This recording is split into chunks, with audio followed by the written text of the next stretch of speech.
सबसे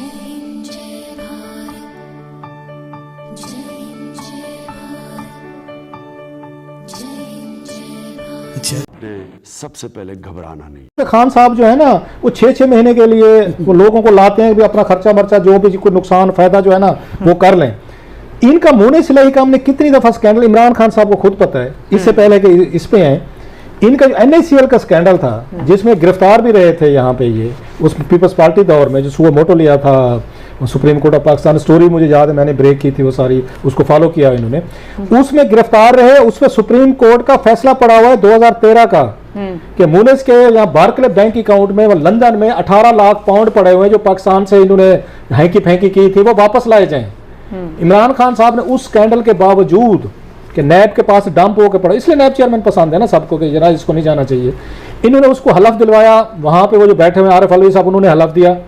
अगर उस स्कैंडल पे आपने कुछ नहीं कहा कि 18 लाख ये पाउंड बार्कले बैंक में पड़े और वापस लाए जाए, आज तक नहीं है कि 8 साल हो गए, आपका ख्याल है इमरान खान साहब विल बी मूव्ड के जनाब के मुनीस अलवी साहब जो हैं ये मेरे इसमें एक और स्कैंडल में फंस गए हैं। ये वैसे इसमें जो डिटेल दी गई है ये बड़ी खौफनाक डिटेल है। इसमें वो जो बता रहे हैं कि मसूफ मिलियंस ऑफ डॉलर, मैं 18 लाख पाउंड को लेके अब तक मैं ढोल पीट रहा था पिछले कई अरसे से।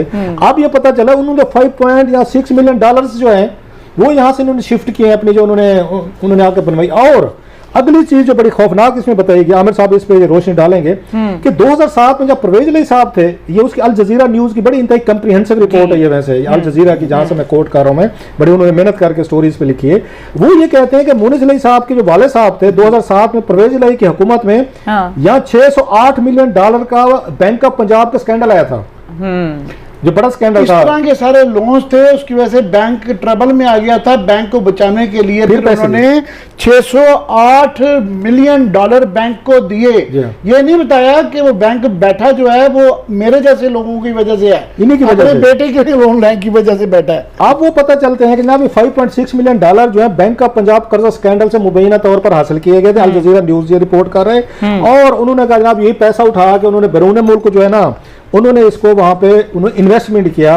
अब अगली बात, अच्छा दूसरी बात यह है कि मुन्ने से पूछा जाए कि पैसा 5.6 मिलियन डॉलर यहां से ट्रांसफर कैसे हुआ है।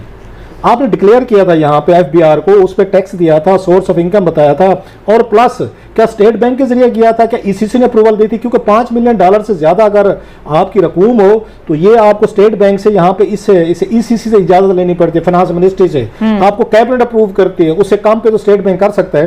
प्लस इन्होंने ये किया, अभी जो स्टोरी आ रही है 2017 में मुनीस अलवी की जो अहलिया हैं उन्होंने कोई एक खतून थी मारूख जहांगीर, उन्होंने उनको जनाब एक कंपनी के जरिए लंदन में एक अपार्टमेंट दिया। मेरे साथ ये जरा मतलब नई कहानी आ रही है, मुझे याद आ गया कि जनाब अपार्टमेंट से पहले ये हुआ कि वो जब वहां पे ये डील करने जा रहे थे तो एशियाटिक कंपनी को ये बताया गया कि जनाब ये तो इनके ऊपर इन्वेस्टिगेशन की, तो इनके ऊपर तो बहुत ज़्यादा इल्ज़ाम हैं करप्शन के, तो ये काबिल तबार आदमी नहीं है, उनका साथ में अभी यहाँ इन्वेस्ट करेंगे तो आपको हमें इन्फॉर्म करना पड़ेगा पाकिस्तान की टैक्स अथॉरिटीज़ को।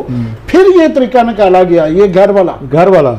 अच्छा ये जो था ये मसूफा जो मारूख जहांगीर साहबा हैं, मजे की बात है, अपार्टमेंट की कीमत जो थी 8.2 मिलियन डॉलर थी और इसके एवज वो कहते हैं अल जजीरा न्यूज कह रहा है कि कोई रकम जो है ना वो वसूल नहीं की गई। बाद में ये पता चला मारूख जहांगीर साहबा जो है ये रहीम खान मिल्स में 9.4% इनके शेयर। जरा देखते वैसे इतने इंटेलिजेंट लोग हैं, ये इंटेलिजेंस इस मुल्क के लिए लगाते ना, ये सारे मिलके ये फ्रॉडस्टर जो है, फ्रॉडस्टर ये व्हाइट कॉलर क्रिमिनल जो है, ये मुल्क कहाँ पे जाता फिर आप उसके बाद लुट के खाते।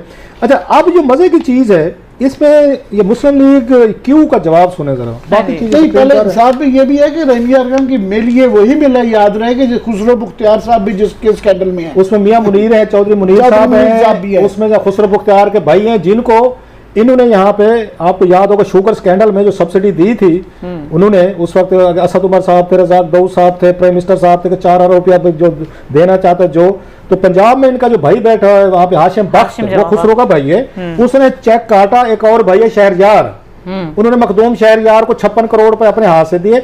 अब ये पता चला माशाल्लाह एक और भाई भी है उमर, ये मखदूम अल्लाह इनकी जिंदगी लंबी करे, उस भाई ने बैरून मुल्क वहां पे उसने कंपनियां खोली हुई हैं और इनका कुछ अर्सा पहले नैब को इन्वेस्टिगेशन के लिए गई थी चीजें, आज तक वो नहीं खोल सकी, आज तक नहीं चीजें। इन्होंने मुस्लिम लीग ये क्यों जो है वो बड़ा उन्होंने बड़ी मजे की बात की है। उन्होंने कहा जी मुझसे हमसे सियासी इंतकाम लिया जा रहा है। जरा जहन में रखें, ICJ जो है वो सियासी इंतकाम ले रही है इनसे, ये जो है चौधरी से। इमरान खान साहब क्या पलाइज हैं, या तो इमरान खान साहब आपसे ले रहे हैं, इन्होंने सारा मैनूवर किया, मैनेज किया है। लास्टली जो इसमें मजे की चीज है, आरिफ नकवी साहब हैं, वो इमरान खान साहब के डोनर रहे हैं, बड़े करीबी थे। इसमें जो मजे की चीज है लास्ट वो है यहाँ पे इनकी जो आ रही है, ये जो है इसमें ये अभी आमिर साहब ने जिनका बताया है, ये उनके जो PS उनके मिलिट्री सेक्रेटरी थे जनरल शफातुल्लाह साहब, कि उन्होंने जिस तरीके का वहाँ पे फ्लैट है, मुगल आजम फिल्म के वो जो डायरेक्टर थे आसिफ खान साहब, उनके साहबजादे से उन्होंने फ्लैट लिया वहाँ पे। और प्लस वो ये कहते हैं डॉर्चेस्टर होटल में वो ठहरे हुए थे, वहाँ पे जनाब मुशर्रफ को बेटा उनका मिलने आया कि फिल्मों पे बैन था, तो उन्होंने कहा फिल्मों पे बैन आप उठाएं। कुछ अर्से बाद पता ये चला है कि जनाब इन्होंने वहाँ से उन्हीं से फ्लैट ले लिया है। वो तो कहते मैंने पेमेंट की है, खैर की होगी, अभी इन्वेस्टिगेशन आएगी तो सामने पता चल जाएगा कि पैसे यहाँ से कैसे ट्रांसफर किए। अगर उन्हें पैसे बैंकिंग चैनल से ट्रांसफर किए हैं, उन्होंने डिक्लेयर की हुई थी, उस पर उन्होंने FBR को टैक्स दिया हुआ था, तो ठीक है जनाब, नो उस पर कोई किसी ने। लेकिन अगर पैसे आपने बैंकिंग ट्रांजेक्शन के जरिए नहीं किए, हुंडी के जरिए किए हैं, तो देन जनाब फिर आपके लिए ये उतना ही बड़ा इशू है जितना होना चाहिए था। इन 700 नामों के अंदर कुछ जनरल्स, रिटायर्ड जनरल्स के नाम भी हैं, जिसके ऊपर सोशल मीडिया के ऊपर एक अच्छी खासी आवाज भी और सदाएं भी बुलंद हो रही हैं। जनरल साहब, thank you so much for joining me in the show. General साहब, एक तो अक्रॉस द बोर्ड एहतसाब की बात होती थी, अब जब तमाम walks of life, even media मालिकान, जनरल्स, बिजनेसमैन, बैंकर्स, मुलाजमीन, जो सरकारी मुलाजमीन है, सबके नाम आ गए हैं, सियासतदानों समेत, तो फिर अकाउंटेबिलिटी, एहतसाब के हवाले से क्या उम्मीद रखी जाए, कंसिडरिंग के पैनमा के टाइम पर क्या हुआ जनरल साहब? देखिए, अकाउंटेबिलिटी तो हुई कोई नहीं।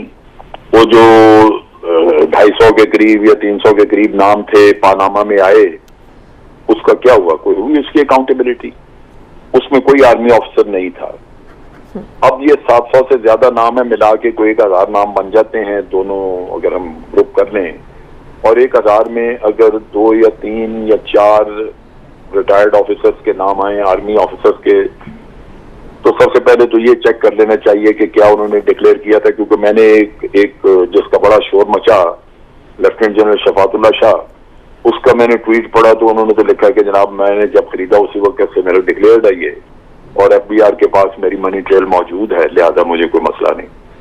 तो अगर तो ये सारा कुछ इस तरह है, तो फिर ये तो ऐसे ही ऐसे चाहे कि कप में तूफान खड़ा करने वाली बात है। अगर सिर्फ नाम के साथ जनरल या कुछ लगा होता है, तो इसका हरगिज ये मतलब नहीं है कि उसने कोई नाजायज काम किया होगा। किया है तो बिल्कुल ये FBR में, सबसे पहले तो FBR में चेक हो सकता है ना कि उन्होंने डिक्लेयर किया या नहीं किया। जब डिक्लेयर आप करते हैं तो फिर नेचुरली आपको पता है कि FBR आपसे सवाल कर सकता है, तो फिर आप उसके सारी मनी ट्रेल वगैरह हर चीज जो है वो वहां पे देते हैं। एक वेल्थ रिकंसिलिएशन स्टेटमेंट होती है जो आप देते हैं साथ, तो वो उस चीज की एक उसका सबूत हो जाता है कि ये आमदन जायज थी या नहीं। तो इसलिए वो पहले सिफ्ट कर लें उसमें से, फिर जिन्होंने डिक्लेयर नहीं किया हुआ उनके लिए अलहदा मेरा ख्याल है पूछने पाछने का सिलसिला किया जा सकता है उनसे, लेकिन होगा नहीं। देखिए, बड़े समझने की बात है। आप देखिए कि कितने मेगा करप्शन केसेस खुले हैं, उनके सबके नाम कोई इनमें नहीं थे पंडोरा पेपर्स में या इससे पहले पानामा पेपर्स में, लेकिन आप देखें कि रोजाना की बुनियाद पे 1-2 खुलते रहे हैं केसेस, और मेगा करप्शन केसेस में से एक भी किसी का फैसला नहीं। लेकिन जनरल साहब, I am cutting you short here, I am sorry, लेकिन यहाँ पहले तो ऑफ कोर्स PMLN की गवर्नमेंट थी, वहां बात अलग थी, और नवाज शरीफ साहब का खुद का नाम था, उनके खानदान के लोगों का नाम था। अब इमरान खान साहब ने पहले तो पंडोरा पेपर्स आते ही उन्होंने ये ट्वीट किया है कि हम लोग इसके हवाले से इन्वेस्टिगेशन करेंगे, एंड नाउ अभी से 1-2 घंटे पहले फवाद चौधरी साहब ने भी ये अनाउंसमेंट की है कि इंस्पेक्शन कमीशन के तहत एक आला सतही सेल बनाया जाएगा, जिसके तहत सारे 700 लोगों को इन्वेस्टिगेट किया जाएगा। तो आपको नहीं लगता पैनामा पेपर और पेंडोरा पेपर्स के टाइम पर हुकूमत के फर्क होने से कोई डिफरेंस पड़ेगा इन्वेस्टिगेशन में और एहतसाब में? देखिए, उसमें आप तारीख देख लेना, 3 साल गुजर गए तो क्या हुआ है?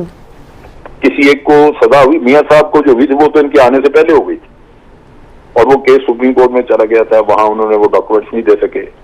लेकिन उसके बाद क्या हुआ? 3 सालों में, आप 3 साल से ज्यादा अर्सा गुजर गया, थोड़ा रह गया, तो मैं तवक्को अब ये कर लूं कि वो जो 3 साल में कुछ नहीं कर सके, अब आप 1.25-2 साल में कुछ कर लेंगे, क्या कर लेंगे? तो मेरा नहीं ख्याल कि ये कोई आगे चलने वाला। असल चीज जो समझने की है, जो हम नहीं सारे समझे, वो ये है कि ये जो सारा निजाम है इस मुल्क का, वो करप्टेड भी है और जो करप्ट माफिया है उसके ताबे है। ये इनकी अपनी पार्टी में भी लोग या बाहर, वो सारे इस निजाम के या पैदावार हैं या उसके साथ हैं।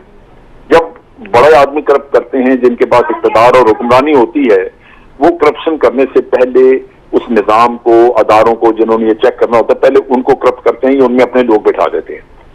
फिर वो दलेरी से काम करते हैं कि उनको पता है कि फिर अब पकड़ने वाला कोई नहीं। तो इन्होंने क्या आके कोई अदारे ठीक किए हैं, कोई इंस्टीट्यूशंस को आके इमरान खान ने किसी को सीधा किया है?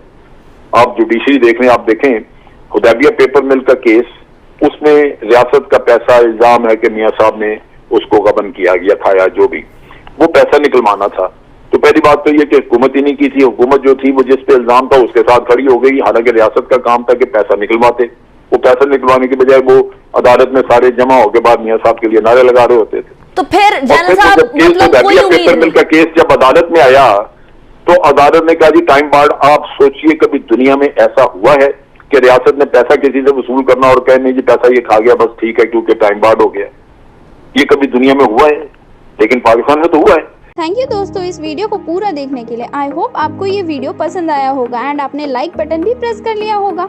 अगर नहीं किया है तो जरूर से कर ले। अगर आप हमारे साथ जुड़ना चाहते हैं तो ऐसे ही इंडिया पाकिस्तान रिलेटेड न्यूज़ देखना चाहते हैं तो हमारे चैनल को जरूर से सब्सक्राइब भी कर ले ताकि आपको लेटेस्ट अपडेट मिलती रहे। हमारा मोटिव है कि आपको सही और लेटेस्ट जानकारी दी जाए। तो मिलते हैं आप सबसे नेक्स्ट वीडियो पे, तब तक के लिए जय हिंद, जय भारत।